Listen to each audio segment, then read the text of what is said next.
All right. Well, here we go. Hopefully. Hopefully we'll.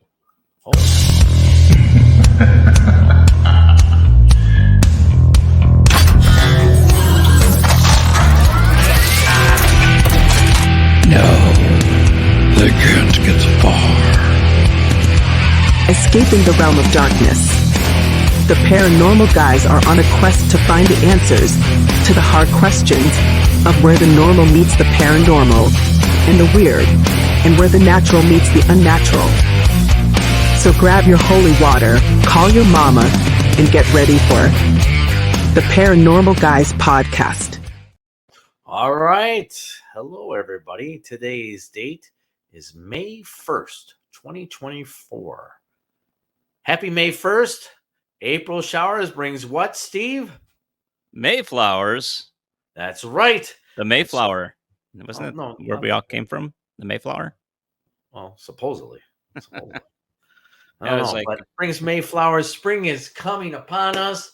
Oh, spring is here. Smell those flowers. Easter Bunny is come and gone. Did you eat your jelly beans around that time? Yeah, I still have some left over. Do you? Yeah, I love Yeah. jelly beans. Now, Mhm.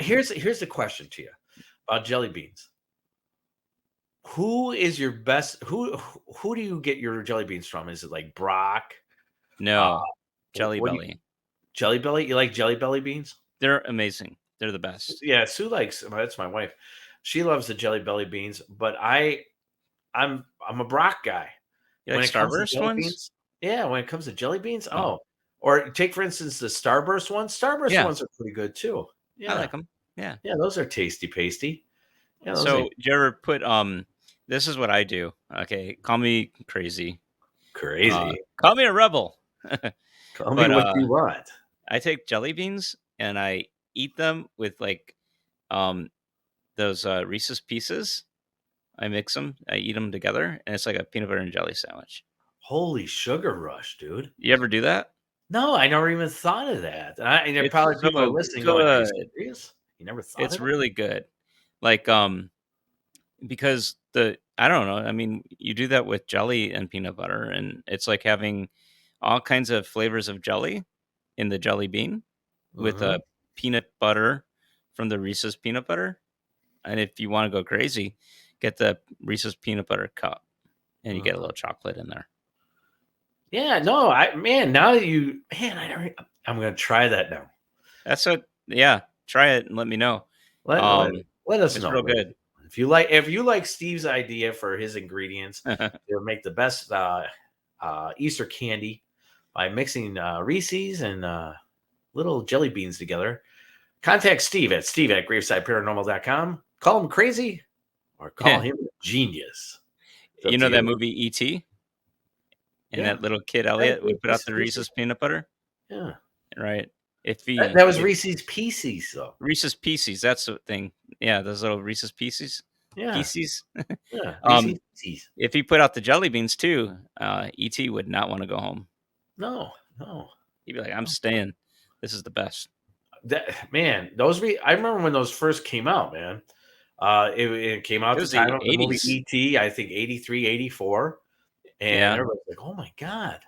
Because everybody liked M&M's, but now you presented Reese's Pieces. And then they had that spell and spell. Remember that? Yeah. I remember that. Yeah. Speak and spell. Yeah. You know what I mean, damn it. Yeah, You know, something like that. Speak and spell and speak. Whatever. I can't do either or. So it doesn't matter. I didn't pay Yeah. attention. Third grade, once again, ladies and gentlemen, was the best 5 years of my life. E.T. scared me though. You know, Yeah, I he could looked kinda, see how it could scare some kids, you know. he looked a little scary to me. Yeah, But I mean, awkward, yeah. do you remember Short Circuit? Oh yeah. Now I would say wasn't that like a rip off of ET, but it was a It kind of looked like E.T., right? yeah, it did. I mean, it really did. Ben Five or Johnny Five. Yeah. Number 5 is alive. Johnny Yeah. 5. Johnny Five is alive. I like that movie. Yeah, it was. I mean, it wasn't bad, but you know, you could tell it's just a rip off. Who was that? The actress and the actor. I see their picture in my head. I forgot their name. Isn't it Meg Ryan and that guy he's like the white dude that has the long curly hair and kind of Are you talking about dorky. the guy who was in Police Academy movies? Yeah. Yeah, I forget his What's name his name too. again? I forget his name. I gotta look it up. Yeah, I don't know. yeah, Um, um, I don't care enough to look it up. You guys, uh, it was a good movie. yeah. If you want to leave a comment, let us know. I'm just sort of, I don't want to type. How's Yeah. that? So what we're going to do is on today's episode. Later on during this episode, I'm gonna scream out the actor's name. I'll just remember. Well, I hope not. You freak Yeah. everybody out, man. Or tonight But when I'm let's sleeping. talk about today's episode, Steve. Let's Tonight talk about today. when I go to sleep, I'm gonna scare my wife. I'm gonna wake up and I'm just gonna shout that actor's name out. That's his name. Or I'm just gonna say his name real loud. She's gonna be like, "You freak." You see, It's not Jeff. it's It's actually not Jeff Goldblum. It's it begins with a G though. Last name begins with a G. I gotta look it up. Yeah. Keep So talking. go ahead. I'm going to talk. All right. So, ladies and gentlemen, today's episode. This is an episode that I wanted to put together where I take 3 subjects, and you're going to learn what the 3 subjects are in the next segment. What I did is I brought together a little round table discussion. Patrick Harrington from Ghostly Podcast, Mhm. Bob Anderson from Bob After Dark. I don't know Gutenberg. why I couldn't think of it. Steve No, Gutenberg. Steve Sorry. Gutenberg. He's not in this. Steve, I'm trying to tell everybody this. Will you No, stop? that's his name. I All finally right, remembered. all right, stop. All right, so once again, Patrick Harrington from Ghostly Podcast, Bob from Bob After Dark. I'm sorry, Bob. I don't know why I had a brain fart. I do apologize. Sam Maranto. He is the Illinois MUFON director. And Mr. Jack Chavez, the man who knows everything from Paranormal Chicago.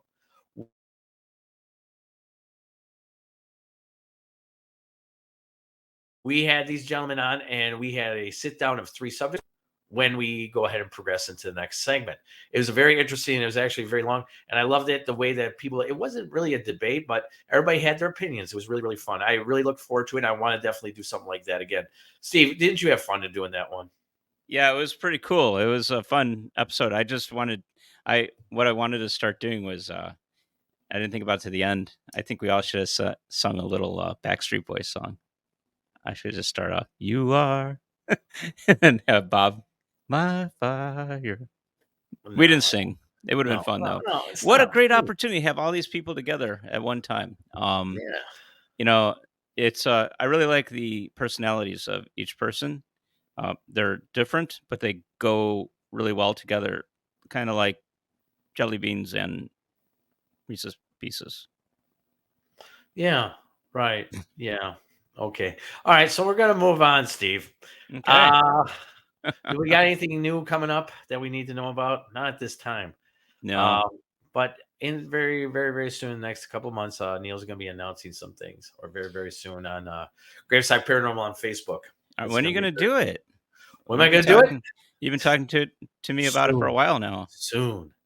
All right. I know the secret, everybody. Yeah. Just email Steve at Graveside Paranormal. Yeah. I'll let you know. Learn the secret sauce.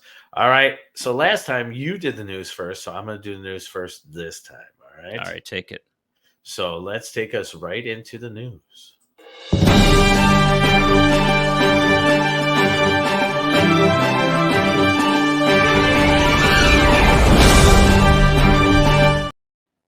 All right, Steve. I have an interesting article. Let me get the picture up there. Hey, are you happy to see me? Or is that a snake in your pants? Is that a snake in your pants? Or are you happy to see me? All right. From AP. Letting people know who are just listening and not seeing this. Neil just threw up a picture of a man with what is that? Is that a boa constrictor in his looks pants? like some kind of large snake python. Looks like a python. And it's coming out of the man's left pocket out of his pants. Yeah. What the? Looks like the devil's penis is broken out, sir. Cover the children's eyes. Cover the children. All right. From AP News, Albany, New York. a New York City man who admitted to smuggling 3 Burmese pythons in his Oh, pants through a U.S. Canadian border crossing was sentenced Wednesday to a year of probation and fined $5,000. Federal prosecutors said Calvin Bautista, 38, crossed into northern New York with a hidden snakes on a bus from Montreal to New York City on July 15th, 2020. I don't know why that's a misprint on my thing, but I guess recently. The young adult snakes were hidden in his inner thigh of his pants in snake bags tied to his pants drawstring. They were discovered by U.S. Customs and Border Protection officers, according to court documents and a release from the Office of U.S. Attorney. Well, the reason why I brought this up is number one, it's freaking weird. You take 3 pythons and you're going to put them in your pants. You're not worried at all that there's a good chance they can go ahead and, in better words, bite the sack. Do I have any better way to say that? Than You're maybe the python's going down and biting down on that sack. like, there's a little egg here to eat. Yeah, or it curls around and thinks it's protecting the egg and cuts off all the circulation to it. Hmm. Or it thinks that, we're going to use the word applehead is another snake from the man, Oh, and decides to snuggle with it or bite into it, yeah. Mate with it. mate with it, you know. These are the only best words I can use on this fine podcast is sack and applehead. So I don't get it. But anyway, no, I'm just kidding. you don't get it. All right, well, hey, as long as some people out there are listening get this. That's It's what's interesting. So, did he get like $15,000 fine, 5,000 each? It was a 5. Oh, that's a good question. Hmm. So let me look back at this. To a year of probation, fine $5,000. It just says $5,000. I don't think it's per snake. I think it's just because you were doing that. But Oh, okay. my question is why would you put those in your pants? You're taking a big risk by doing something wrong to your genitalia. At least he didn't put them inside of him. Yeah.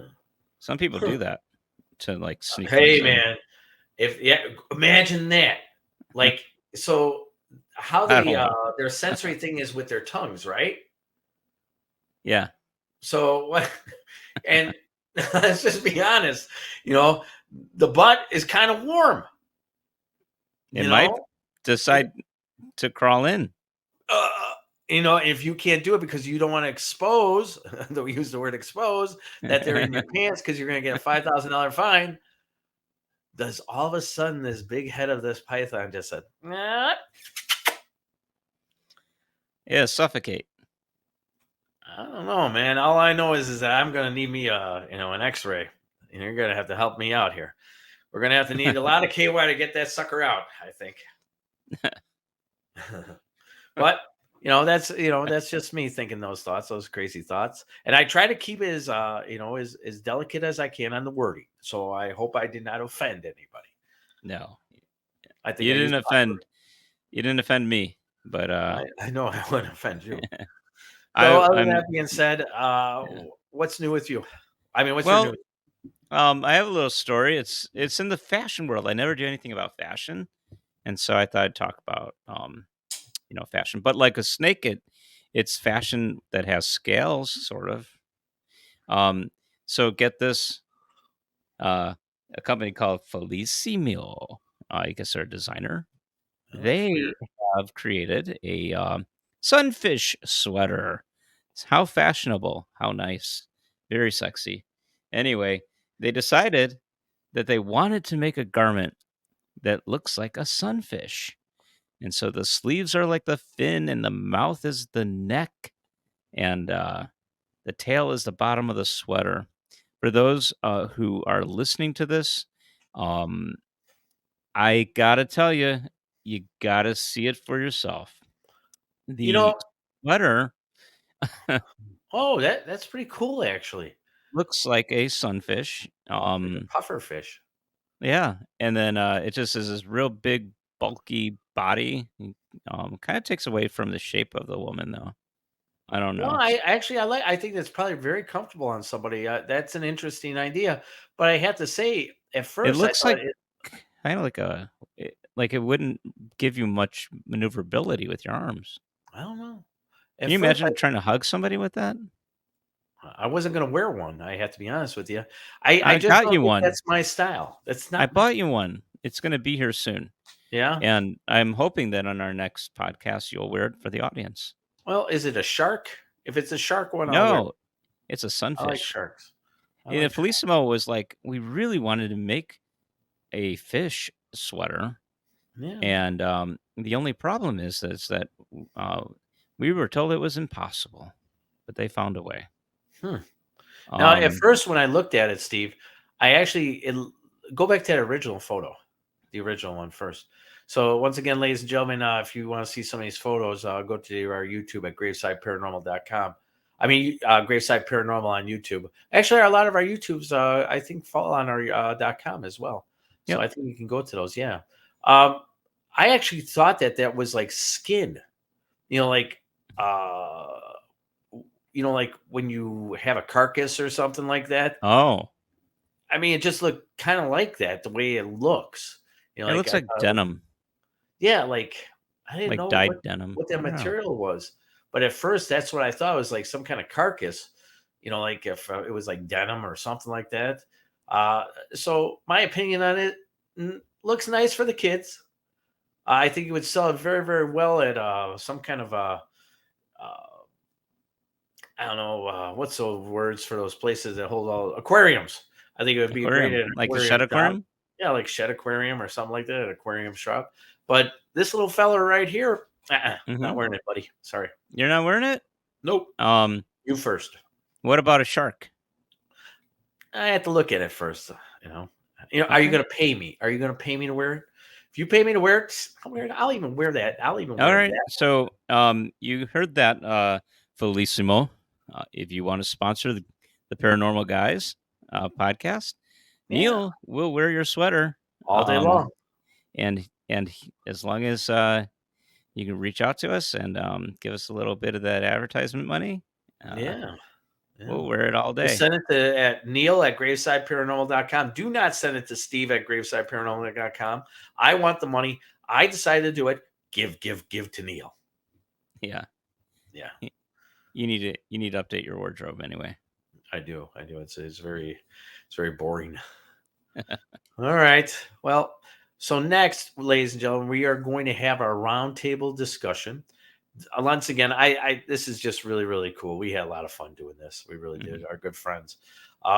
So once again, next roundtable discussion, and then you'll find out the three subjects. Do you believe or not believe? That is the question. And as always, boo. Do you boo? And now, back to the Paranormal Guys podcast. All right, Steve, we're back after those fine announcements that we got every single time. Before we start our show tonight, Steve, we have four guests with us today. We are going to be talking about three varieties of a debate that we're going to talk about. We're going to talk about Amityville and some evidence with it. We're not going to go in full detail about everything that goes on in certain hauntings or what we're going to be cryptids or alien abductions tonight. What we're going to do is we're going to present some evidence to some of our people who are on the panel tonight, get their opinions, and see what they have to say about it, and have a little debate about it. Number one, I got Pat from Ghostly Podcast. Let me bring him on first, Steve. Hey, everyone. Hey, Pat. Thanks for coming on. I appreciate it, buddy. Oh, no Pat, problem. I'm not sure if Pat's going to be convinced anything's real, but that's the beauty of it. I have Pat on for a reason. Like me and Pat were out a couple It's a days ago. reality Right? Gang up on me. That's what he you have me told on he goes, for. The reason why you have me on here is just to gang up on me. No, that's not my reason. It really isn't. I have to have someone like you. If I don't have someone like you, then everybody, might be believers on everything. And I don't want that. Yeah. You're going to actually be very surprised with some of the answers I'm going to give on some of these things in the end. And then next after that, I got Bob Anderson from Bob After Dark. Come on in, Bob. Oh, hey there, everybody. It's hey there, Bob. Oh, hey there, Neil. Oh, hey there, Steve. Hi, How's it Patrick. going? Hey, Bob. And then I have the director of Illinois' MUFON, Mr. Sam Maranto. Pop in. Sam. How you doing? Yeah, I brought him on. One of our guests that we've had on more than once. Great guy. I love him to death. Someone I can just call on the phone and just talk with for a while, and just great conversation. Now, last but not least, my man, my buddy, my chum, Jack Chavez from Paranormal Chicago. He is more of a cryptid kind of guy. He is a paranormal researcher, but I brought him on because he's a cryptid type guy. Am I right, Jack? That's right. Yeah, I like to dabble in a little of everything. Yeah, he's a little bit of everything. He's a jack of all trades, if you will. Should I say? But a master of none. He's the man who knows everything. He's That's the what I man call that him. knows everything. And yet nothing. You know what? I think I'm that way too. So what we're going to do is we're going to start off with Amityville.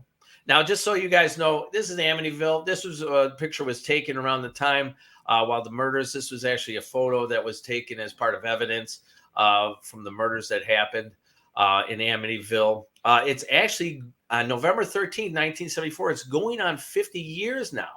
It is going to be going on 50 years. That's amazing. When Ronnie DeFeo Jr., basically, he shot and killed with a high-power rifle his whole family. First, he did it to his father. He actually shot him twice. Then the mother woke up, of course. He then shot her.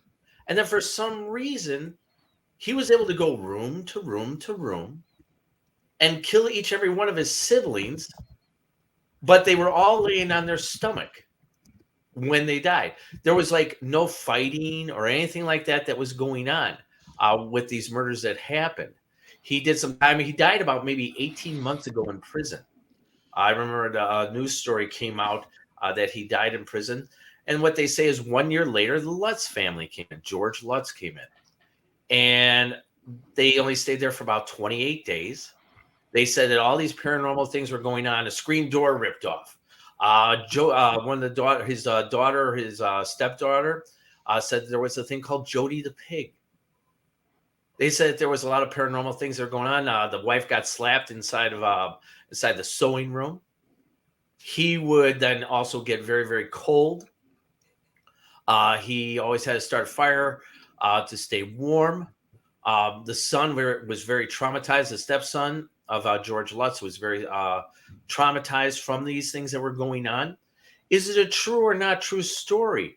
We're not going to get into complete all the evidence about it because we've done podcasts on that. We actually had Laura DiDidio, who was from Channel 5 News, originally on here. And we did a full thing. We did it into 2 parts with her. She was awesome. I mean, she gave us a lot of background of what was going on. She actually did her own documentary with the son of George Lutz some time later. But one of the things I want to talk about is I want to talk about this picture right here. This is what we want to bring into question today, guys, is the picture here of the ghost boy that was seen. I also want to put this one up first, actually. So historyversushollywood.com, I got this from the Amityville Horror. Could this image be the ghost of a murdered boy, John DeFeo, one of the children that was killed? Now, a lot of us have seen this photo, and I'm sure we've all put a little thought into it. We've most investigators, researchers have really looked at it and questioned these things. So what we're going to do is we're going to debate this tonight. This is going to be the first part of our show, debating this picture here and giving any other thoughts you think about Amityville.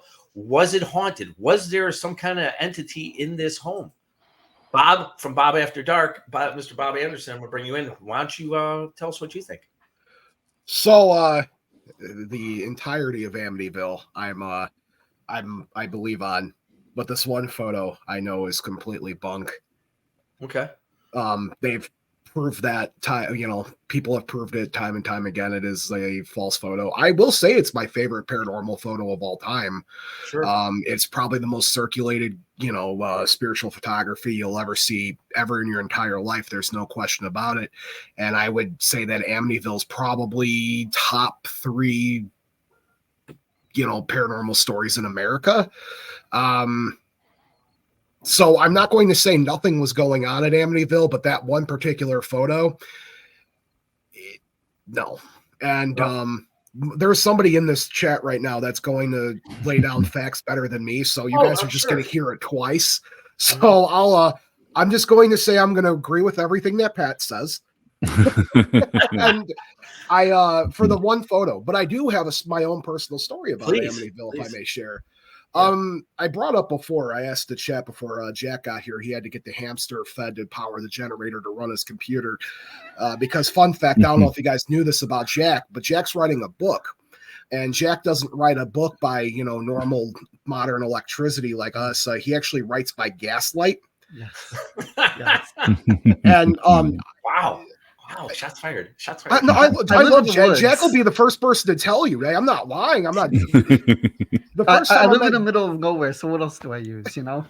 Jack and I, a quick side thing. Jack and I went out one time. I met him at Chet's Melody Lounge. I was out at Resurrection Cemetery, and we met at Chet's afterwards.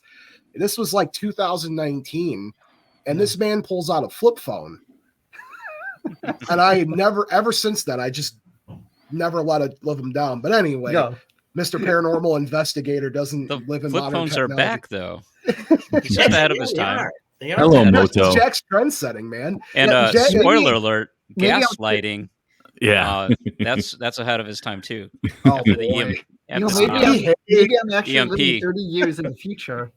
Or Jack, it's like EVP. You mean that thing I have to use with like the what do you call it? The old record player that wasn't the record player. It was Victrola. Yeah, there you go. Of course, I would have to know that. Wow. It's all right, Sam. You just tapped into Jack's brain there for a moment. I had to pick on Jack. Anyway, so I actually have been to Amityville. I've never been inside the house because the current owners do not want anybody knowing that's the actual house. To the point where they've done the construction on it, so you could look at it and see that it's the house if you stare at it, but if you just drove by it, you wouldn't know. And they got the city to actually petition to put a sign both in front of their house and across the street from the house that says no stopping. I remember you saying that. I remember you telling that. I remember watching you were on a video about that. I did. Cause I was out in Long Island and my driver, had me and he's like, hey, do you want to see Amityville? And I didn't even hesitate. I was like, yeah, man, that's kind of like my gig and it's really cool to be there. And he's like, no, I'm not going to lie to you. If we stop here too long, they're going to call the cops. I'm like, it's fine. It's fine. It's the Chicago way, man. So I pulled out my phone. I took a couple selfies and then I walked across the street because we got out. He parked across the street. I got out of the car and I went and walked and stood in front of Amityville, got my photo taken, did a quick live video. And then I took a piece of memorabilia. You know, that hedge, the hedge that runs along the front of, there was a twig hanging off because when I was there, it was like real late winter time.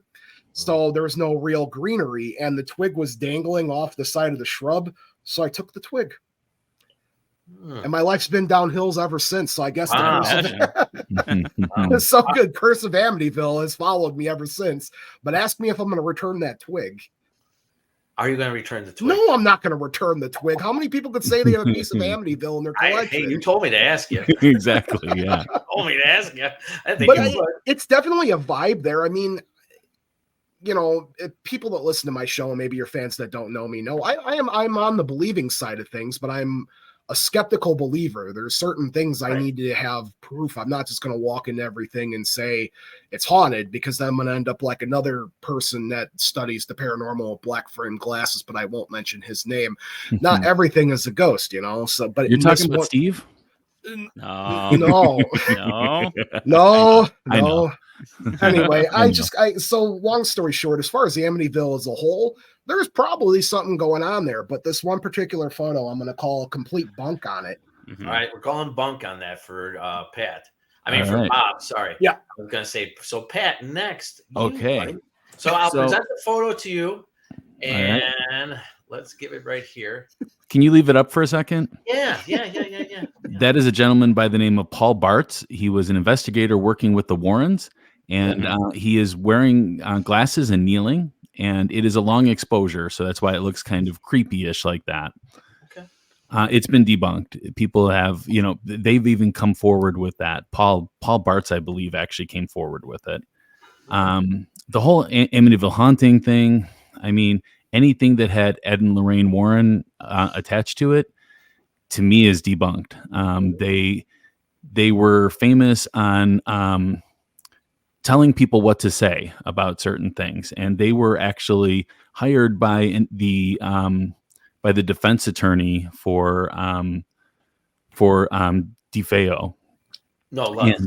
Originally DeFeo, yeah. Yeah, by DeFeo, and they instructed the Lutz to do that so they can make more money on the property.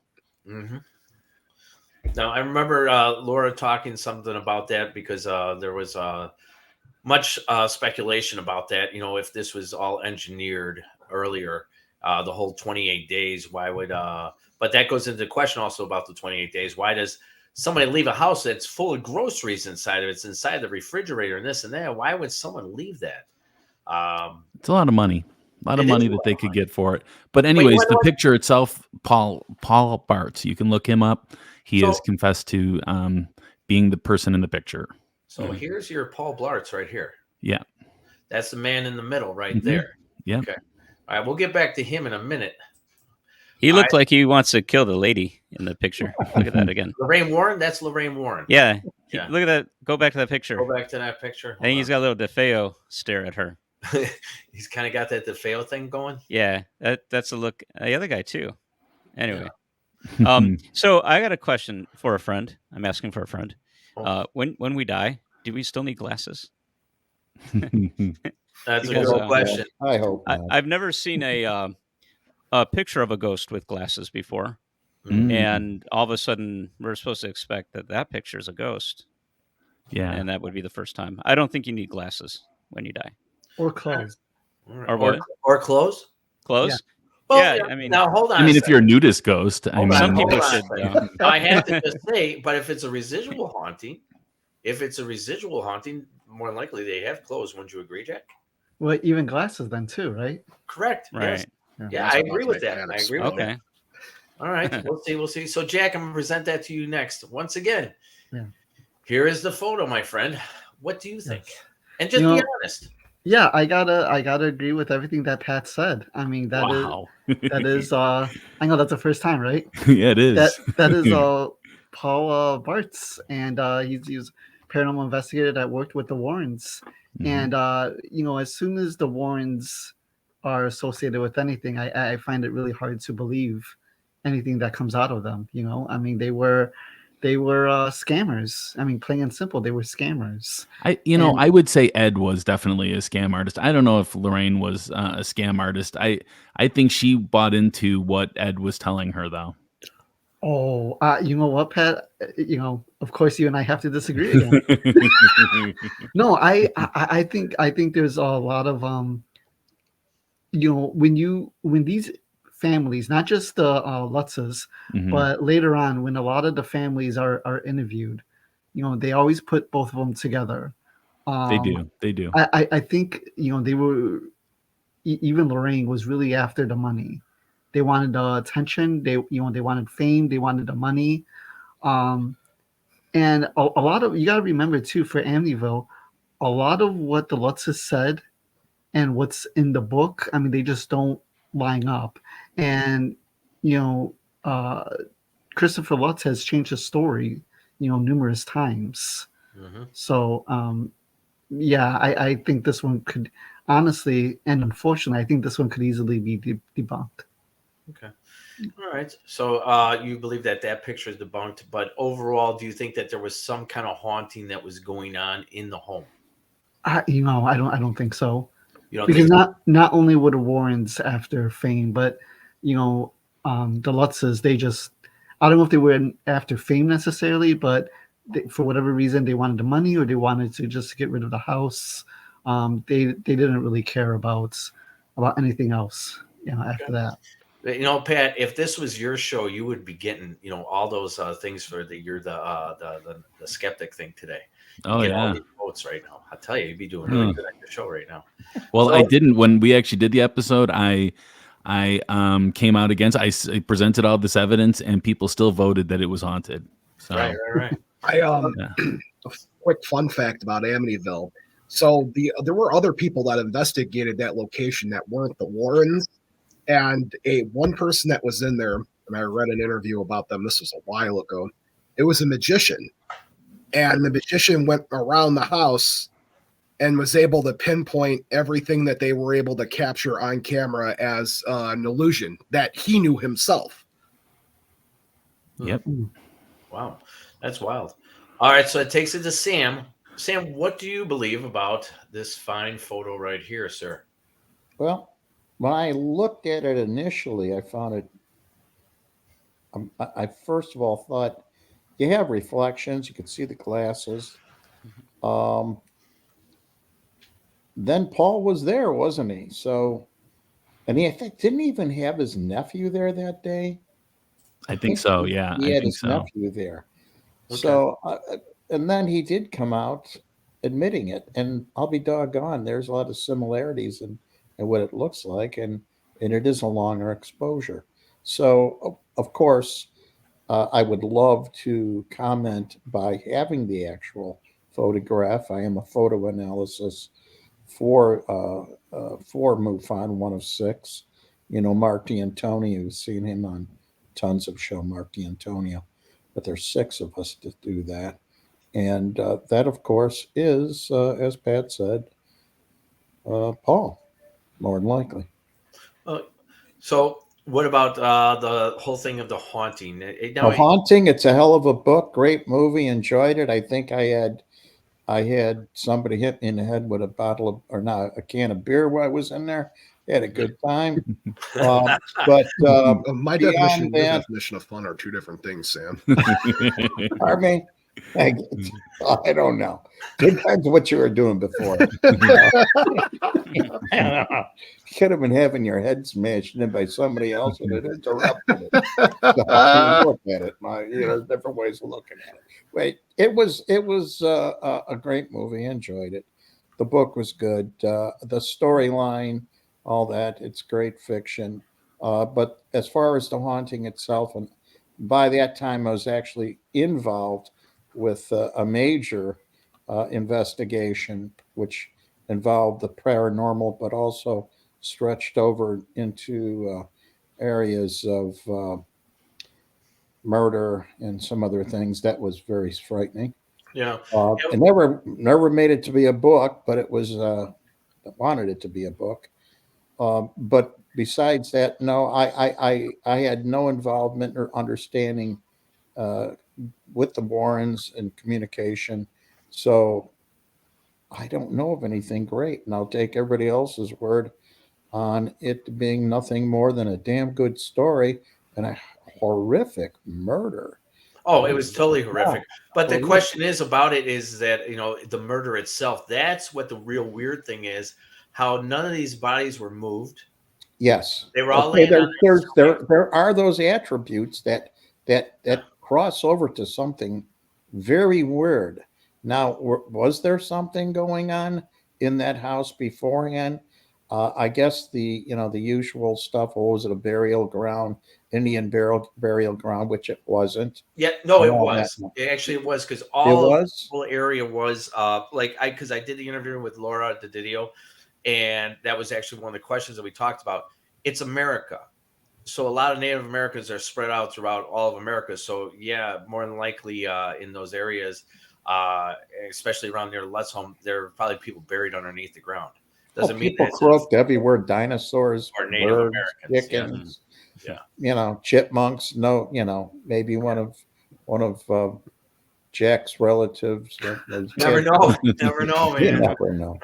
But Neil, in that interview that you did with her, she didn't verify for sure that was Native American burial ground, right? No. But her point, and I thought was a good, valid point, was that before it became America, it was all Native American. So of course, Native Americans could be buried in those areas. Well, they could be, but are they? Evidence is could be doesn't count. Right. We have to have evidence, and from an evidentiary point of view, that doesn't quite fit from what I recall about the investigations. Yeah. This case reminded me of the Villisca axe murder case that happened in I'm sorry, where is it? 1893. Yeah. 1893. That same mysterious, nobody heard any screams. Everything seemed quiet during the nights. So I think, kind of jumping off what Sam is saying, that like there's a bizarreness to it. There's a bizarreness Oh, yeah, to these there's definitely murders. bizarreness to it. It's not just the fact that there was a murder that makes it dark. There's an otherness to this. And I think, even if there isn't a haunting that took place in Amityville, that house, there's a haunting that takes place in the mind of somebody that's able to do that kind of thing. Like, what's attached to them? What parasitic entity is attached to them? What is manipulating them, feeding off their energy and controlling them? That's something that's often not asked. And I think that there is something there, something DeFeo had it, the killer for the Villisca. I've been looking into a lot parasitic entities that they attach to one's mind and they manipulate that way. Sure. And they tell them to, it's not so much that they tell them to kill, but they manipulate things in that direction, Okay. All right. So I got a question for Jack, though, real quick. Just on the subject of these parasitic mind entities. What happens when their victim dies? Because DeFeo's he died 18 months ago, I think. About 18 months to almost 2 years ago now. And let's just say that hypothetically that thing clinged on to him for all that time.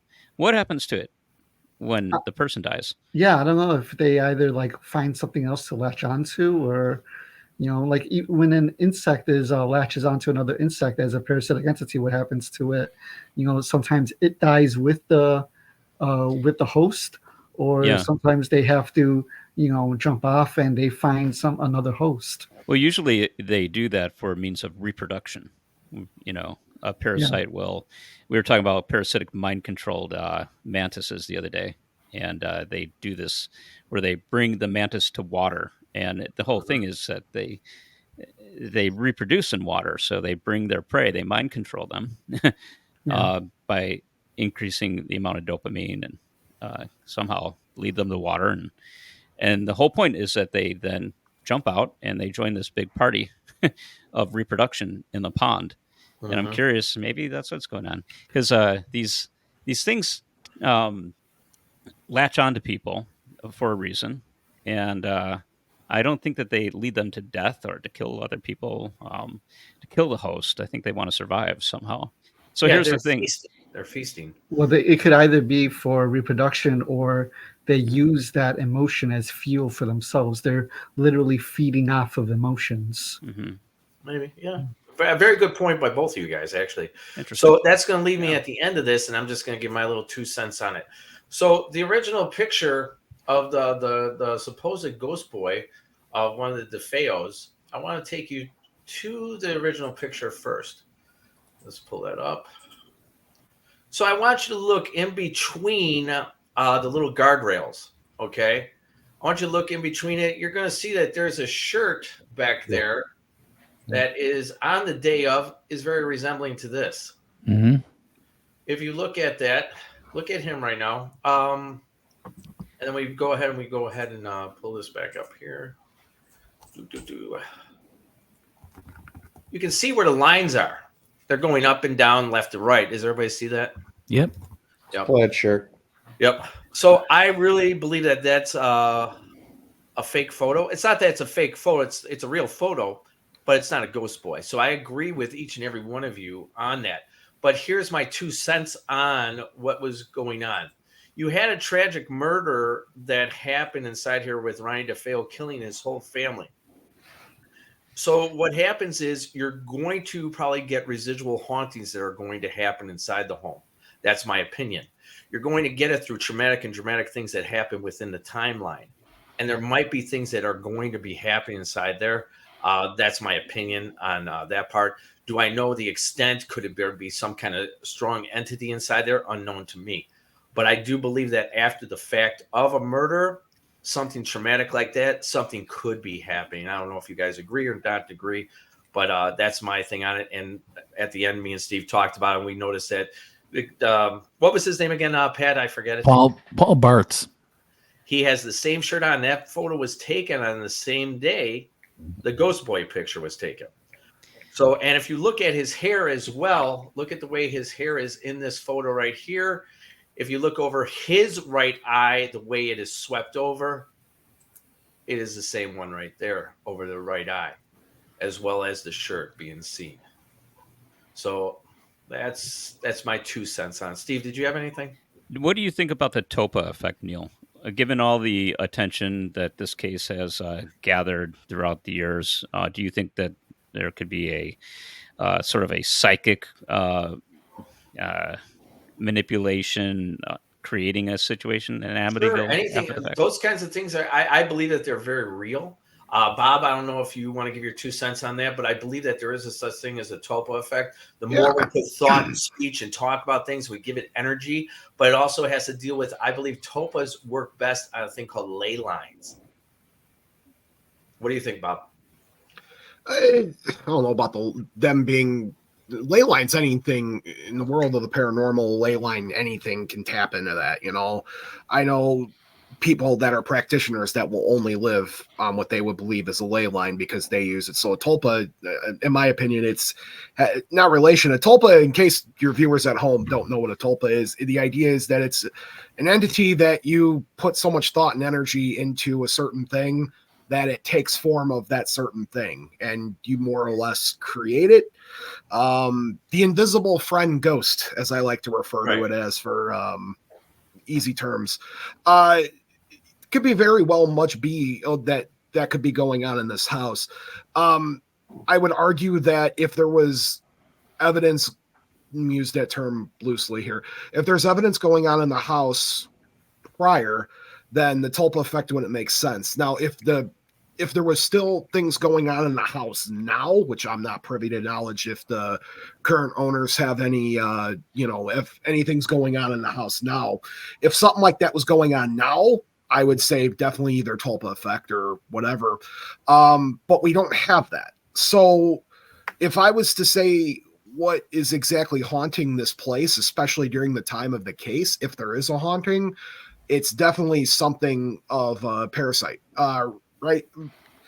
Not every haunting is based on the location, right? It's not every haunted house is buried on top of an ancient native burial ground. That's a trope. Oh yeah. I've been in new buildings, like brand new built buildings that have had activity, and it's, how do you explain that? Well, it's because people are conduits of energy all around us, and we carry that stuff with us where we go and we leave it behind. It's almost like leaving dust or whatever behind you, dandruff, whatever, right? Videotapes. What's that? Videotapes that turn out to be Space Jam. Those, thank you, Patrick. That's a callback. Yeah. People leave things behind.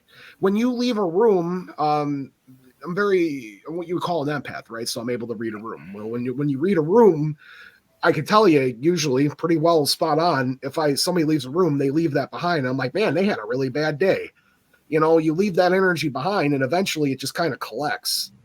And, sure. It could build into something. That's at least my belief. I know Patrick's sitting there being like, no. But you're entitled to your beliefs. I appreciate it. I know. It's always funny when I talk about the paranormal in front of you because I see it in your eyes. And you just want to, I think you're reading into it. I think you're reading into it, Bob. All right. So what we're going to do is we're going to move on to the second one. So everybody on this panel agrees that photo is not a ghost boy. So 6 out of the 6 agree no. All right. So excellent. I'm glad that we were able to do that. So this is going to bring up the next thing that we're going to talk about. We are going to talk about Barney and Betty Hill, were an American couple who claimed they were abducted by extraterrestrials in a rural portion of the state of New Hampshire from September 19th to the 20th in 1961. So this is Betty to my left, and this is Barney. And supposedly they were driving down in New Hampshire, and they saw these lights in the sky, and eventually these lights, they hovered over them and was in front of them on the highway. And supposedly they got abducted, or really they actually walked on their own into the spaceship, but over maybe some kind of mind control, maybe the way I understand the story. So what I'm going to do is I'm going to show this one interesting photo first, and then I'm going to take it to Sam. So this photo here, one of the things that Betty, when she was on there, after that she was put through these needles going through her navel area as she was abducted from what she says, she pulled this one panel out. She was allowed by the leader on the ship to be able to pull away this one panel, which showed this map, which she identified, where somebody else actually identified, because she didn't know what this map was, but by memory she was able to draw it. This is the Zeta. What is it? Zeta? What, Sam? Zeta Reticuli. Reticuli. I'm sorry. Pardon me. So she was able to, by thought and memory, to be able to draw this. So I want to throw this as into evidence of this. And one other thing I want to show in the evidence for her and for this story is the emotion. So one of the things is that I'm afraid now, but I wasn't afraid. I was afraid when I saw the men in the road. Men in the road? I've never been so afraid in my life. This is the most famous inaugural pivot. So this is just one of the things from something that goes over an hour of audio of her. You can hear it in her voice, the distress. Something definitely happened my belief is that something happened to this married couple. So I'm going to leave it to you guys after I just present a very small part of the evidence. I'm assuming that most of you guys, because I sent out this email a long time ago, to go ahead and look for it for yourself of what you believe. I'm going to throw it to Sam first. And Neil, Sam, before we do, I just want to ask a question about that audio. Yeah. Was that audio a hypnosis session you had mentioned? Oh, yeah. So that audio, thank you, Steve. So this audio was from a hypnosis session that she had, her and Barney. That's just a small little blurb of it. So Sam, I send it to you first because you are the director of MUFON. So I thought I would send it to you first. What do you think? Well, a personal friend of mine is her niece, who received all the evidence, the dress, which has gone through 5 series of scientific analysis. There is residual evidence on there, trace evidence of some very unusual inert and odd substances. Plus, there's degradation that can be only caused by gamma radiation. The actual case, and the person who really knows this the best is Kathleen Martin, her niece. Betty and Barney Hill decided to take a trip up to Niagara Falls, which was shortened by the fact that a hurricane had moved north and was coming in and going to deliver some horrible weather, and they want to be stuck up there. So they made their way back home in the evening. When they were making their way back home, they were noticing it was Betty who was really making the ordeal about the light in the sky. The light in the sky was moving erratically, zigzag patterns, and bouncing like a ping pong ball from side to side. Eventually, they had to stop at a couple of locations just to take breaks, but then they noticed it was becoming closer. And this is where they became really afraid of what the heck is going on. And Barney was trying to tell her, hey, there's nothing going on. It's just an airplane. In fact, he said it was a Piper Cub, a small aircraft, Piper Cub. He just didn't want her bothered with it anymore, and they just wanted to get home. So eventually what transpires is something lands, this object lands on the road. He gets out, and actually it's hovering over the road. And he gets out, and they had binoculars. And he gets out there with the binoculars, and they look at it. He runs back in and gets into his car. And Betty, she was just staring at this thing, and all of a sudden they have a loss of time of 2 hours. They drove off a road for some reason to get away from it. They felt like at one time it was chasing after him. It was chasing after he got him, frustrated. And he wanted to confront it. Yes, and he just drove off a road. Mm-hmm. And then from that point on, they knew they had something transpire. And they found themselves 35 miles closer to home, and 2 hours were lost. They got home. Their watches were not working, unable to work thereafter. There were other issues. She noticed her earrings were missing. She had her earrings, and they were missing. By the way, they showed up on there a few weeks later on her kitchen set, and there were leaves over the top of it, but they were underneath there. They were so shook up by this, they didn't want to tell anybody about it when they got home, and they of course were extremely tired, but they were very concerned. They immediately took showers. By the way, they went home, even as exhausted as they were. They took showers. They end up calling one of the police department and seeing if there was any other reports. By the way, I think there was 12 reports of other reports that came in, and they did call Peace Air Force Base, and they did have an unknown object that was being tracked on radar. So multiple witnesses, radar confirmation of something unknown. Then there is physical trace evidence, not just on the dress, but there were issues with them, and some of which has never been revealed. I just heard of one today, in fact, that I never knew about. They had gone under hypnosis for regression for 6 months by a gentleman. His last name is Simons, Bernard, or I think it was Bernard, yeah. And I believe there was something near 40 hours of recordings of interviews. Oh yeah, there's a lot of recordings of this. She has all of that. The dress is in the museum. It has gone under study. There is some exotic metals that were noted in there.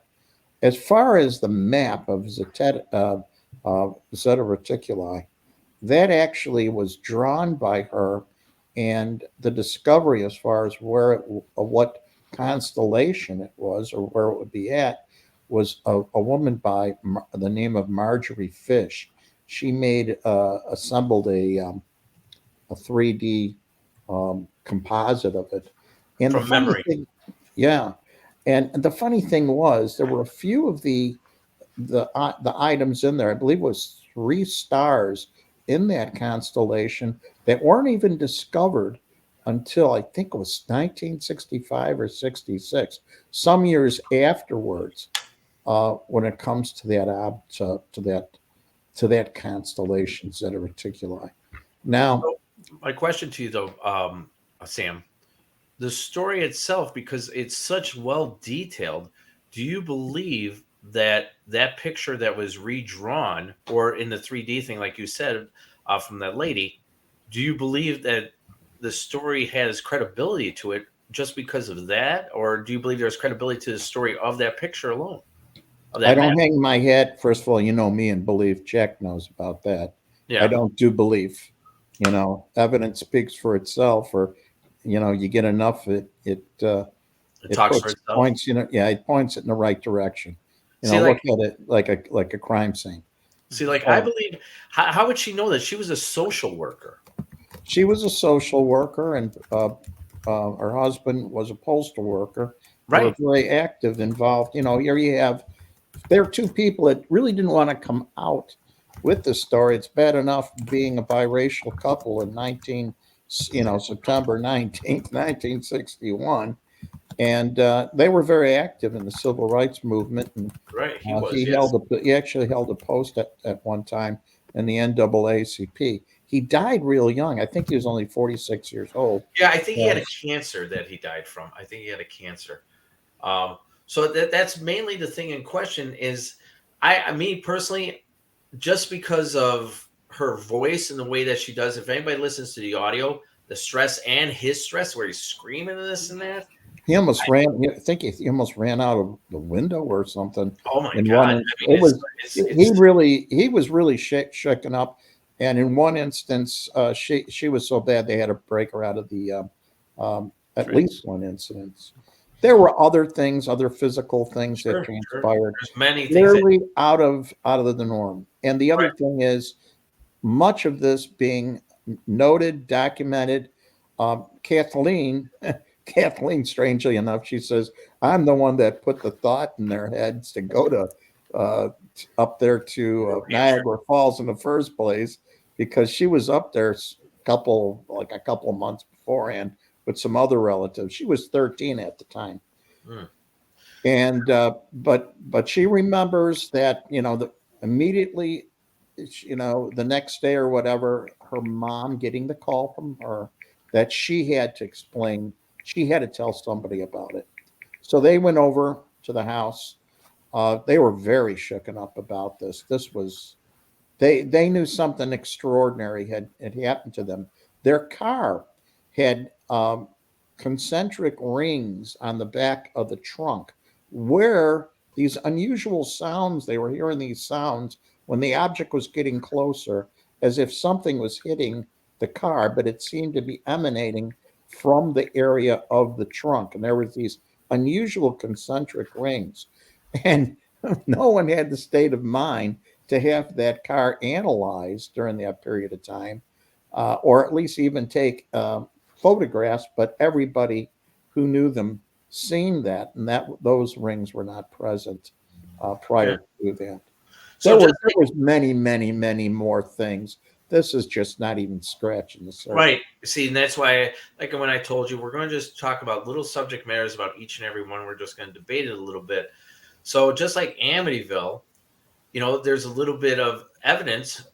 There's a lot of evidence that goes on for storylines and stuff like that for what happened in each one of these events. So I'm going to take it to Jack. What do you think of this event that happened in 1961, September? This is, not only one of the most popular abductee cases, but it's actually one of my favorite as well. I mean, there's, like Sam said, there's so much that you could go off of it. It's really interesting. What I find really interesting is Sam brought up Kathleen. Kathleen Martin is a author, and she also works in MUFON. So it's really interesting that the niece of Betty and Barney Hill became, involved in. She's actually an educator as well, an educator in sociology. So it's fascinating that, there's this weird family line that looks into consciousness and people and who we are. So regarding the case itself, it's hard to say. If you were a skeptic, you could argue that because they were an interracial couple, maybe they're trying to draw attention to themselves. Yes. Maybe they want to put a spotlight on the fact that they are interracial on a national level, and see hey, we're people too. We're people that experience all sorts of things just like everybody else. And, Barney was also involved in the NAACP. And he was doing work with them too. So if you were a skeptic, you could. I wish Pat was here. If you were a skeptic, He got abducted. Yeah, that's what happened. He got abducted. Then that's the direction you could go to. But when you listen to those audio tapes, it just, I don't know. It just seems genuine. And oh my God, yeah, those videos. Not only that, but as Sam alluded to, there's so many synchronicities that involve them after the abduction. And as we know, synchronicities plays a key role in the paranormal. Yeah. You know? So I'm gonna throw it to Bob. Hey. Bob. Hi, it's me. It's Bob. So Bob, what do you think of this case? So real quick, I'm when it comes to the world of the weird, right? We have railroad tracks, as I call them, and we kind of sit on this side of the tracks. I always consider us like a bowling league, right? And everybody kind of bowls for the same league, but on different teams. Sure. You have your ghost people, you have your cryptid people, you have your UFO people, true crime people. Sometimes we bowl against each other, but we're not all on the same team sometimes.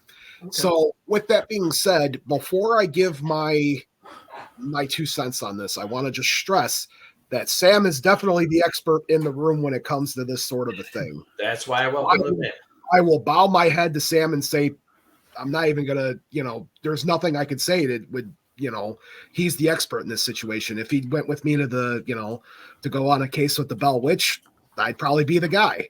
So, right. It's just the way that works. So before I say anything, I just want to say, when it comes to this sort of a thing, I'm no ghost and cryptids. I dabble in UFOlogy, but I'm not a UFOologist. It takes a special person to do that sort of a thing.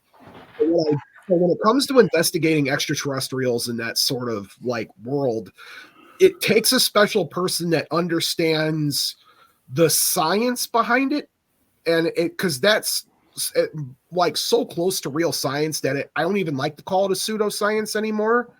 When it comes to studying, UFOs, extraterrestrials, whatever you want to, whatever terminology you would like. Sam, what's the current terminology you guys like to use? Well, it's a multiplicity of phenomena, and there is crossover into other anomalies, So we just have to keep, we use terms too blanketly, like to paint each other as either this or that. Dichotomy is not the way to go about walking through the world. It's not.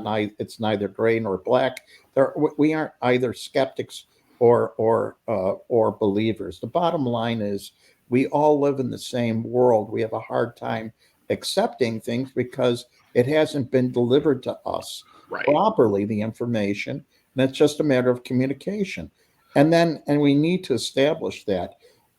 Having an objective mind is far different than the usual cliche where you have an open mind, but it can't be open enough for your brain to fall out. If you have an issue with being objective and in fear of losing your mind, there are other issues at hand. You need to see a shrink. Of course. So we have to abandon the cliches and realize an axiom is not an aphorism, and we need to look at things seriously. So what we're doing as far as ufology goes, most of us have been around long enough, not enthusiasts, actual investigative researchers, people who've actually seen this stuff. I've experienced this. I've seen these things. This is a reality. Now, how do you express it to people that have no understanding of it, and you don't? The experiencer has no understanding of it. And this is the case in point with these individuals. Now, keep in mind, there was an Outer Limits, I believe, show that was out around that time. I don't know if they've seen it. This really wasn't their thing, but the so-called skeptics like to throw that out, that what they drew was pretty much relatively similar as the creatures that were in that show. Now, first of all, you better show causality to did they watch this? Was this their thing to be involved in this? That doesn't seem to be the case in point, but that is one of the things, probably the biggest thing that gets thrown out there by so-called skeptics or pseudo-skeptics. Sure.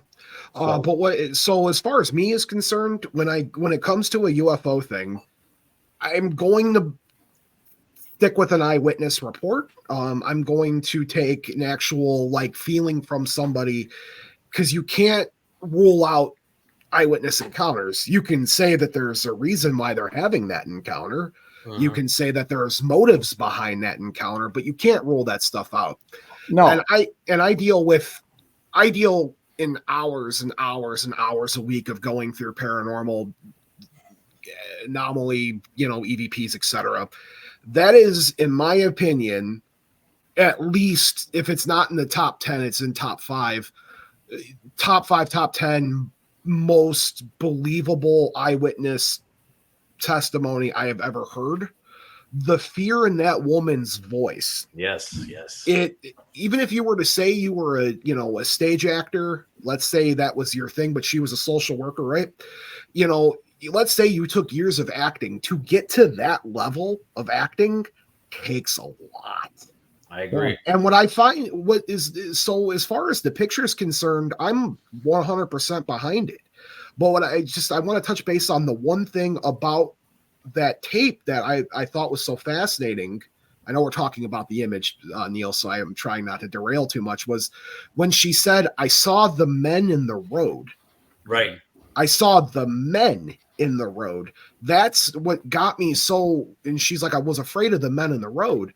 And it's like, so they're men, you're able to see that they're, a bipedal humanistic creature with, Correct. Correct. That part scares me, I think, more than the fact if she said, the grays is the common, Right. No, she gave it basically a human-like yes. appearance. Correct. Yeah, so a human characteristic, and that scares me more than anything, to be honest with you. Well, let me take that to and man, I always appreciate your honesty, and it was good that you brought Sam in on that. That's great. So I'm going to take it to Pat, my buddy, my pal. He got abducted just a minute ago, but now he just got phased back into the Enterprise. So, Pat, what's your opinion on Betty and Barney Hill, sir? Oh, okay. I'm going to give you an answer I've never given before. Please. I don't know. That is my answer. That's a great answer. That is my answer. And so here's my reasoning behind it. Okay. First of all, I tend to believe in UFOs, whereas my partner in Ghostly does not. So we actually are opposites in this regard. But I usually don't believe in abductions from alien life force. This one is hard for me to come up with any other reasoning besides that. And that's usually what I do is I come up with what is the simplest possible reasoning. Simplest possible reasoning is that they're lying. But that just doesn't feel right for me at this moment. So I'm going to have to just leave it at I don't know. I don't know. All right. Well, I do. that's That's very good, though. I agree with that completely. And tell you the truth, Pat, I don't usually like to talk about cases that I haven't been involved with, and I've only been involved with heaven knows how many, which the majority of, 90-some% are prosaic. Yeah. As far as reports. Sure. We could figure things out. And here in this case, can I come up with another explanation if I really worked at it? We could come up with a lot of different things, but really it stands out that something truly unusual took place. Multiple witnesses. We have cooperation. We have radar data. We have physical trace evidence up the yin yang, and literally in some instances we get like that. And you can't deny what's there. We have the ashtray in this instance. Where where these things came from, I can't tell you. I can't say, but something truly unusual took place that they had to live with, and luckily enough, they shared it with us. Kathleen Martin started the ERT group with MUFON. Last year, we had over 700 people that came forward as functioning as a sounding board, but we're assembling data to at least see what is going on and maybe help some of these folks. Again, not every case is going to be genuine. That going in. It's like searching for gold. You're only going to get a couple grams out of tons of dirt. It's common sense. Well, I'm sorry, Pat. Go ahead. In this particular case, I will say that something happened to her. Whether it be some kind of delusional thing or something, but I don't know. It's really impossible for me to tell with that kind of evidence. It's just, to me, something definitely affected that woman. That's all I can say. Steve, what do you think of it? Is the hypnosis session available fully and complete? Yeah, you can find it on there. People have done so many documentaries on it.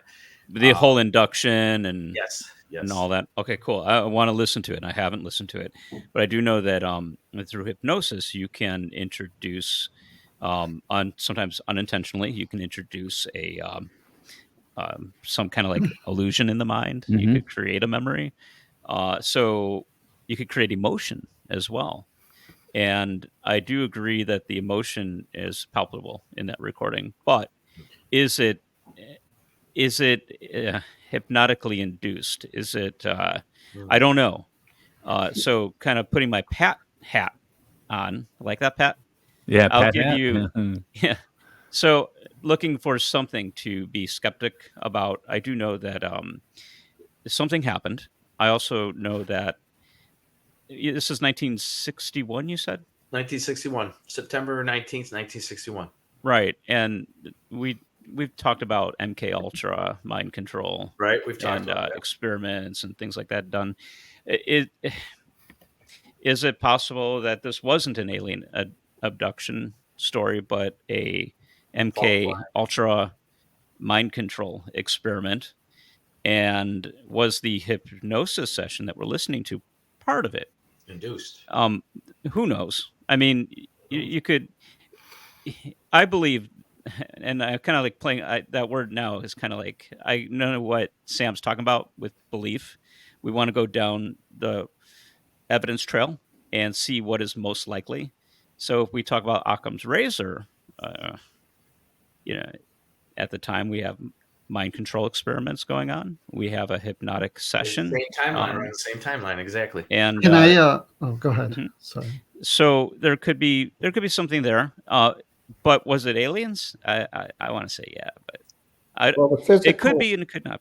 Yeah. yeah, the physical trace evidence is Mhm. is quite a bit. The other thing Sure. is MK Ultra isn't going to influence the radar. MK Ultra No, it isn't won't. going to cause physical trace. Good point. Yeah. And the other thing is there were other. God, I wish I could talk about it. I someday soon, I guarantee there'll be other things coming out that happened to Barney biologically. Okay. That will just you're just going to say, "Wow."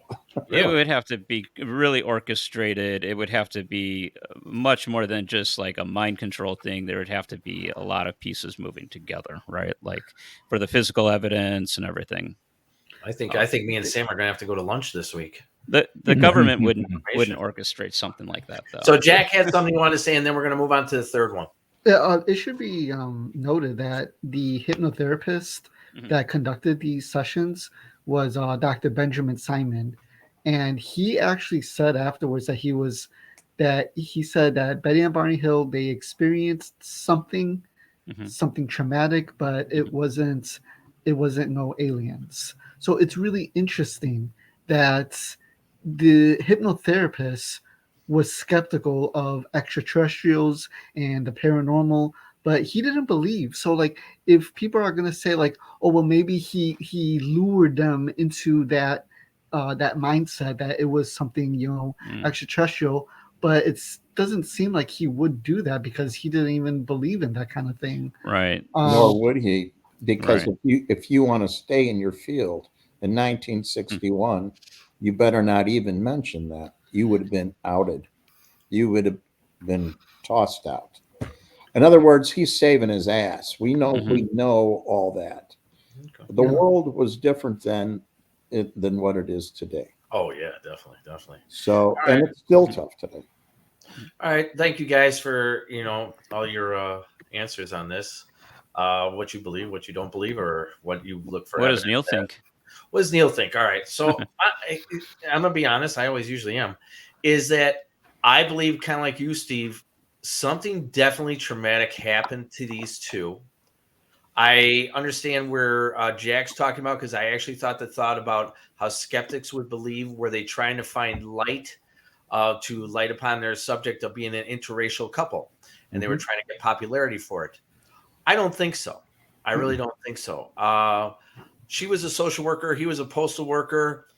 Like Sam said, could they have watched a show that could have influenced their thoughts? Maybe. But I just don't think that they were broad-minded like that. I don't think that they were like that, or they were doing like a script from Star Trek or something. I believe from the stress from the video, from the audio that I've listened to, and I recommend everybody to listen to these audios. the stress that's in both their voices, something definitely happened to them. Do I know if they're aliens? I don't know. Would I like to think yes? Yes. I would love to know that, yeah, that's the answer to the question, is that they were abducted by aliens. But I really don't know, and none of us really truly know because we weren't there. The Zeta Reticuli, is that a common place that people point to when they're talking about? That goes to Sam. Yeah. Was that common knowledge, let's say, in the 19th? Is there a race of aliens that do come from that kind of? Again, it was a supply chain. It was supposedly a supply chain. The thing is, there's so much mythology, and there's so much. I like something more substantive. What I like to look at is the historical record. In ufology, if you don't have a background in the historical record, which is very important when it comes to the subject matter, to realize it's not something that started in 1947. It started well before us. Oh, sure. And if you don't have an understanding of that, both the Eastern and Western mythology background, how it's formatted in, you see it everywhere, especially in theology. Yeah. But you have to realize that we don't even know what we are, No. And I think, and as I point out time and time again, all of this has to do with us. The phenomena is us, how we interpret things, whatever. Who we are, what we are, and why we are is integral. If we had some clue about that, much of this would fall in place, mesh like gears. Now, as being aliens or interdimensional beings, something was there. It was caught on radar. Other people saw it. They shared the same anomaly and other things. Physical trace evidence is there, on and on and on. As far as Zeta Reticuli, we've heard this time and time again. What's interesting is there were 3 stars that were pointed out in that drawing that weren't known at that time and were discovered sometime afterwards. You see them? They weren't even known at that time and discovered afterwards. I think it was 65 or 67. I forget when it was. No, I remember that. Yeah, I think it was like 65 actually. Yeah, if I remember right from watching the video, it was 65 that they all of a sudden saw this thing. So yeah, they didn't even know about it. Yeah, right. I mean, here on astronomers. So I mean, that's the same as the same scenario you have in ancient texts, where you talk about different planets, different star systems, etc., where we have these supposedly backward ancestors that didn't have electricity or anything else, but all of a sudden they knew all these star systems. And by the way, the area where most and this is across the world, many ethnics and cultures, the Pleiades, the Orion area, these are areas that star people came down here, and they are progenitors. That's where many of them, our cultures, point out to those area. Of course, everything comes from the gods, come from the heavens. Sure. So Sam, we're going to move on to the next subject. I appreciate everything that you said. We are going to talk about, and I'm going to take it to Jack first, but let me present something. The Roger Patterson, Bob Gimlin film is an American short motion picture of an unidentified subject that the filmmakers have said was a Bigfoot, as we know, or a Sasquatch. This footage was shot in 1967 in Northern California, or that was. Here is a picture from, this is actually in 4K, this picture here. I was able to get this off of Google. They do have things that are in 4K. Now, before I get into talking about this, the whole subject is about Bigfoot, but I want to present something, this video that came up recently about like 3 years ago. Let me see if I can find it. It's Bigfoot in a lake, supposedly holding a child. Here we go. This might be a minute. Eddie so V I'm- from Michigan. He sent us this photo, and then he was having difficulty sending the video. They finally sent us a video. It's 4.7 seconds long. He says, my cousin was kayaking on the Coss River here in Michigan when he took this picture. Not sure what it is, but I've sent it to a few people, and some say it's Bigfoot carrying an infant. Others say it's Bigfoot carrying a deer. Okay, we've got the video. I've done several things with it, and so I'm going to walk you through the stages of me breaking down the video, trying to figure out what it is. I'll show you the original, then I will slow it down 50%, then 25%, then 15%. Then I'll run them all together stabilized. I'll separate each with a time lapse. Here they go. Well, I remember. Well,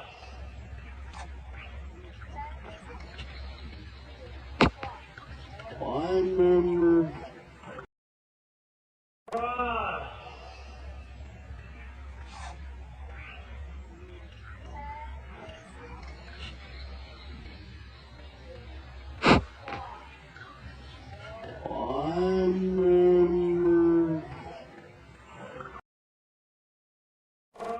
So going back to this original one, I'm going to start off with Jack.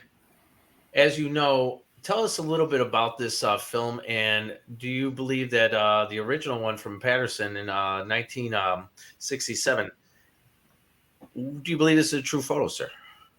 Well, it seems like there's a lot that was happening in the 1960s because the Betty and Barney Hill case was 1961 and Patterson Gimlin film was 1967. So this was shot in Northern California, interesting enough, where a lot of Bigfoot sightings were taking place. Mm-hmm. Now, a lot,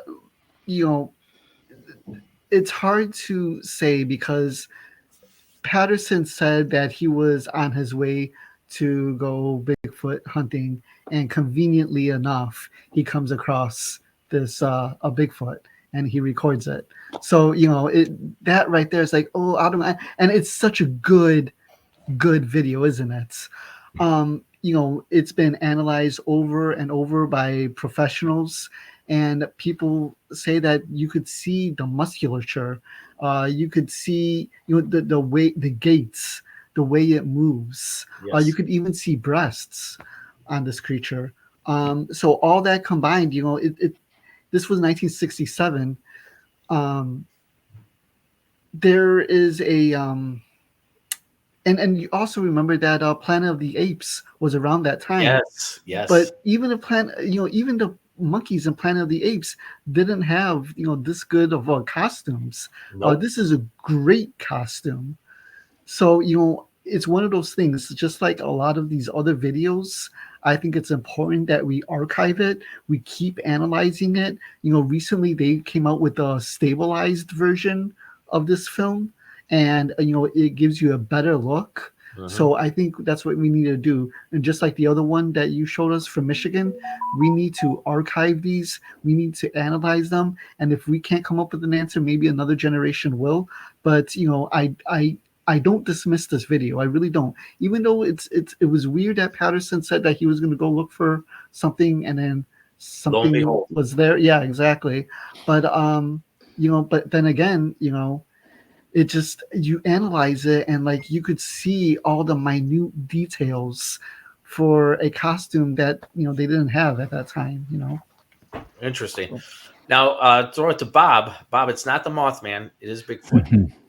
No, and it is also not me from 1960s just rolling out of bed camping. I assure you that too. A lot of my fans believe I'm this like eetherical being that just is omnipresent in like every plane of reality. I assure you I am not. The female Sasquatch video, I remember covering that when it first came out, and it was literally like breaking news because the Coast to Coast just reported on it literally as I was getting ready to go to the studio. So that was, I remember that. So it's a good memory. The Sasquatch? The Sasquatch, yes. Sasquatch. Hats off to Nick. If I had to pick between the two films, obviously that female Sasquatch video is just so, I'm not used to seeing clear videos when it comes to cryptid zoology. You don't get Right, that right. ever. Everybody's moving it, and It's blurry. foggy. My producer on my show, Count Panic, he is like the middle of the road kind of guy. And he always cracks a joke during the show when we go over evidence. He's like, it's always those blurry videos and images, huh? And he's like, you would think someone would put a stabilizer on their camera. And I remember when this happened, I'm like, what more do you want? Exactly. Wow. But going back to the Patterson film, it took me years to believe it. It really did. I never believed it at first. I think it's really strange that he's like, I'm going to go find something. I found something. But there were many quotes throughout the years from like actual scientists. Like, don't want to discredit cryptozoologists as not actual scientists by any means, but I'm talking like university, I am a teacher level scientist. Throw that out real quick. I have a quote here from Esteban Sarmiento, Sarmiento, and he's a specialist in physical anthropology at the American Museum of Natural History. He has 25 years of experience with great apes in the wild, and he writes, and I quote, I did find some inconsistencies in the appearance and behavior that might suggest a fake, but nothing that conclusively shows that this is the case. His most original criticism is this: the plantar surface of the feet is decidedly pale, but the palm of the hand seems to be dark. There is no mammal I know of with the particular sole that differs drastically in color from the palm. And his most controversial statements are these. The glutes, although large, fail to show human-like cleft or crack, and body proportions in all above relative values. This Bigfoot was well within the human range and differs markedly from any other living ape from any fossils that he's ever studied, and he was left really blank on it. For what it's worth, he did estimate the figure in the video would have weighed between anywhere from 190 to 240 pounds. I don't know. I look bigger than that, dude. So this that's what this gentleman said, and I just wanted to share that quote because that was one of the quotes that really got my brain moving on it. And it's like, maybe you caught something, maybe you didn't. If I had to pick between the two and say, hey, I like that one better, the Michigan female Sasquatch. See, supposedly they believe that the one that's crossing that lake has a child around its waist, a child Bigfoot. And a lot of people say that. I don't know. I originally thought that it was a guy in a hunter suit. What I mean by that is like snipers, right? Yep. They wear this gown over themselves. Ghillie suit. Right. Yep. A ghillie suit. That's what it looks like. What they do is they carry their gun, and it's wrapped up too. And it's usually around the waist area. I did notice, though, there was a different photo that was out there. I was not able to download it on the StreamYard. That kind of does look more familiar because we talked to Barnaby Jones, and he pointed out some very interesting things when we talked about this video. I think we did about a year ago. And he showed me some pictures, and I was like, wow, that could it be that maybe it was a Bigfoot? But I originally, because of the drag around the waist, it looks like if somebody's wearing like a camouflage type suit for like a hunting type thing or like a sniper type thing. It was really, really odd to me, that video there, but I wanted to present that to everybody. I'm going to go to Sam next. Sam, what do you think on that? Seeing it there at one point it looked like a ghillie suit. I've had cases like that, and if I had that video, I could tell you right away by opening it up and enhancing it. Where's it at? I'd like to. You get right on YouTube. Majority of anything is on the YouTube. You want to fix a barbecue? Go to YouTube. Well, I'll take a peek at it and tell you guys what I think it is. I think there's the strong possibility to ghillie suit. The other thing, the original footage out there, the Patterson Gimlin, man, that is really interesting. The original video was taken. Was the guy's name Munn or something? He was he was an expert in costumes and everything in photograph and photography for Hollywood, and he took the original footage and took frame by frame and played it out and off the original. He was able to copy directly off the original. And the problem here is where you mentioned the size as it being between 150 and 200 pounds. It has to do what type of lens that was actually being used. If you used a different lens, that would have been about 7 point some odd inch, some odd feet tall. In other words, substantially taller than what would be a human. It depends on the lens, the focal length on the lens. So I think that may be incorrect. And if that is the case in point, it's larger. Otherwise, it's smaller, like 4 foot to 5 foot range. And it would be in that one, would probably be more like 200 pounds. I don't know, man. Because that's donkey. I think it's taller. All right, Pat, what do you think about the Patterson-Gimlin film? Well, I mean, I'm fascinated by Bigfoot sightings or Sasquatch sightings. The one thing that is interesting to me, though, and which really makes me disbelieve this, is because Roger Patterson, when he came to town, before that, there were no Bigfoot sightings. There was nothing about tracks, or anybody actually around the area was interested in that kind of concept. When he was there, a bunch of stuff happened. And then when he left, no more. That to me says that it's him. And, actually, I think I remember seeing something, and I don't remember the exact name of the person. It was his neighbor that claimed that he was the one in the suit itself. His name was Bob as well. Oh yeah. So hold on. Let me take that. What you just said. Let me take that back to Jack for a second, because he said that Mr. Gimlin said, or Patterson, I'm sorry, said he was here to film a Bigfoot. How would he be thinking of filming a Bigfoot if it was never there beforehand? So apparently someone saw something. Am I correct, Jack?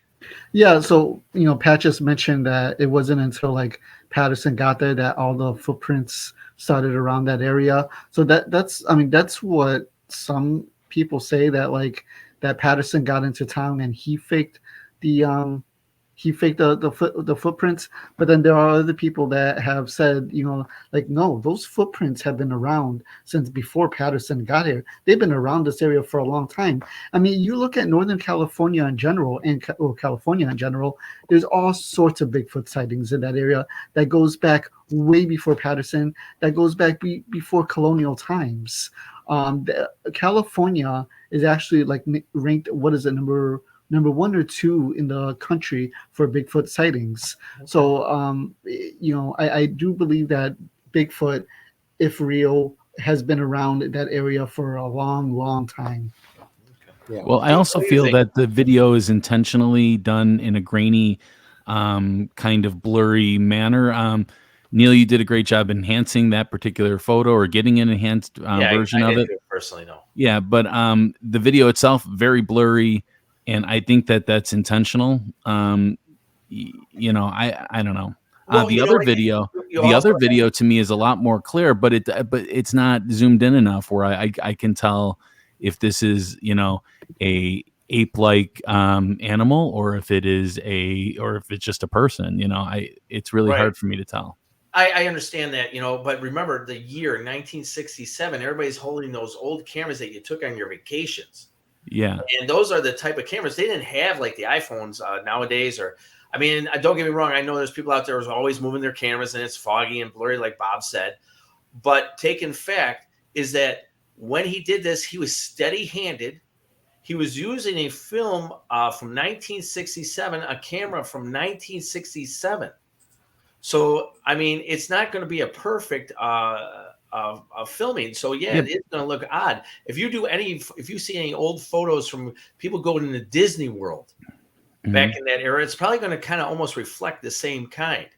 But also too, that it is that you were saying that it was still, it was not all over the place. There was a tripod then. So they went in there, set up a tripod in some particular area, and waited for the Sasquatch to come. Me personally, I don't know if it was a tripod, because if it wasn't, why is it there's movement on the part of the person moving forward and backwards?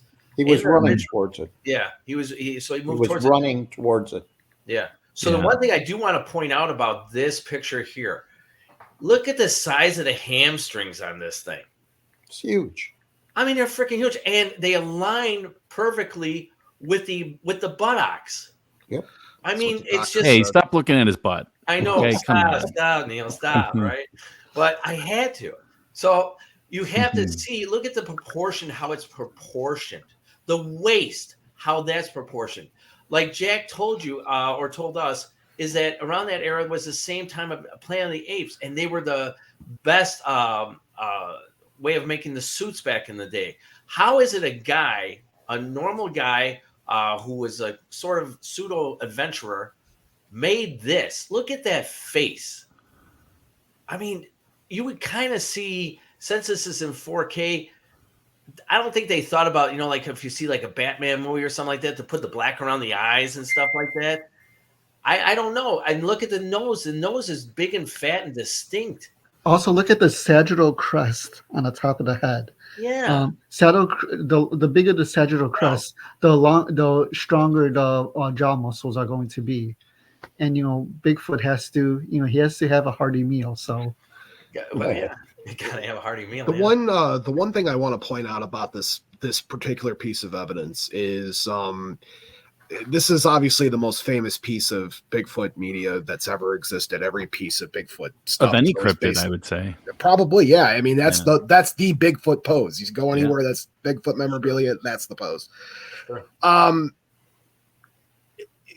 The only other encounter that is this famous, in my opinion, that happened before this was Teddy Roosevelt's encounter with a Bigfoot that he wrote about. Yeah. And so what I'm getting at is, if you're one of the two people that are doing this sort of evidence, the bravery of that man, if this is a real encounter, he is running at the thing, and this thing is massive. This thing would probably rip his head clear off. Mm-hmm.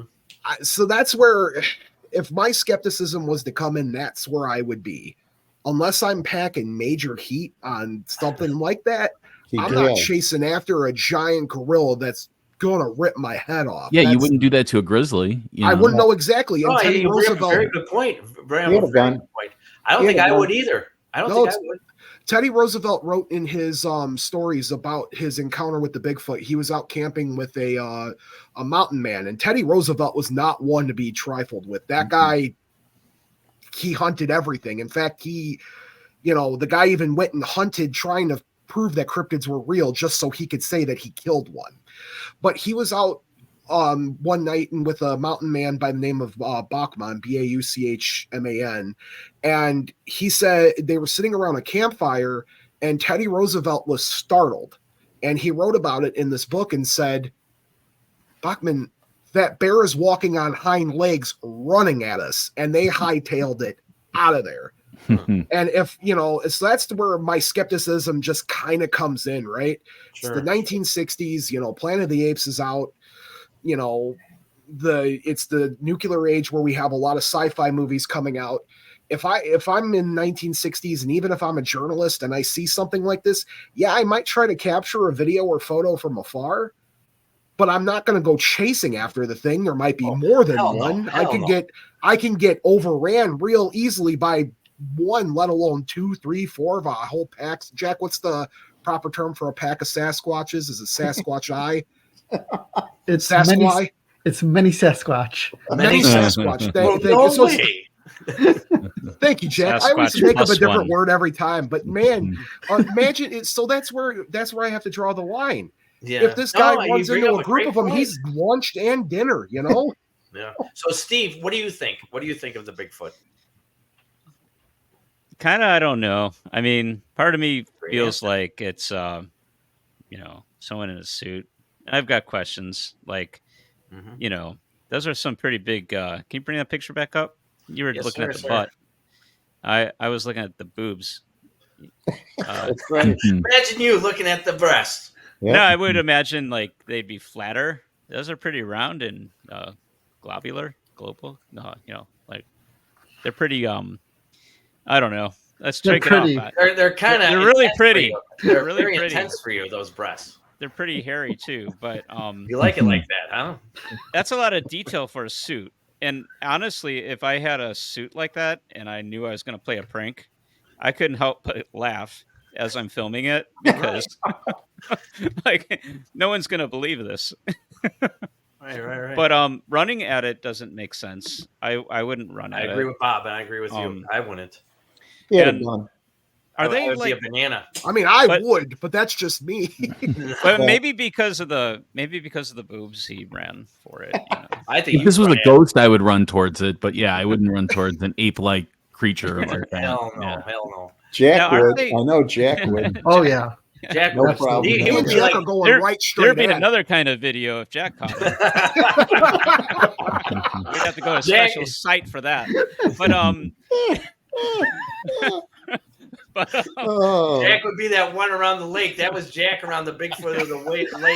The one on the Excuse lake me, was miss, a wait for me. I'm coming. The All one of that a we sudden they do saw. another picture. It's Jack's face that come around the other end. Hey guys. Yeah, no, if one that with was the my guy- video, I'd be trying to sell it on certain websites. Oh yeah. No. Oh, yeah. I know you Is it would, OnlyFans? Jack. Well, also that brings up a point too. You know, Roger Patterson made money on this. He had donations and stuff based upon this. So, all right, and he actually bankrupted a lot of people. They actually gave up everything that they owned to give him money for research. And he owned 51% of that video when Yep. it came down to copyright.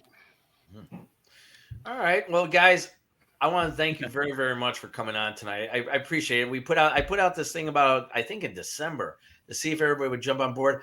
I truly appreciate that you guys said yes to this and came out here and was part of this panel tonight. I thought it was a very interesting subject because we've all sat down and we talked about what if we just all ordered a pizza and we sat down at a table. Yeah, where's the pizza then? beers. Yeah, I want pizza. Neil, I got Sorry, a gallon of water here and some grapes. That's all I got, man. You know, maybe next time, Graveside Paranormal will throw up the bill for that. You never know. So once again, I want to say thank you to Jack from Paranormal Chicago. I want to thank Sam, MUFON, Bob Anderson from Bob After Dark, and Pat from Ghostly Podcast. Thank you very much. Steve, you got anything to say before we roll out? No. Thank you guys. As always, it's a pleasure having a conversation with each and every one of you. Oh yeah. Thank you. Thank you And for as inviting always, us. boys and girls. It was a lot of fun. As always, boys and girls. Boo. Oh, bye there.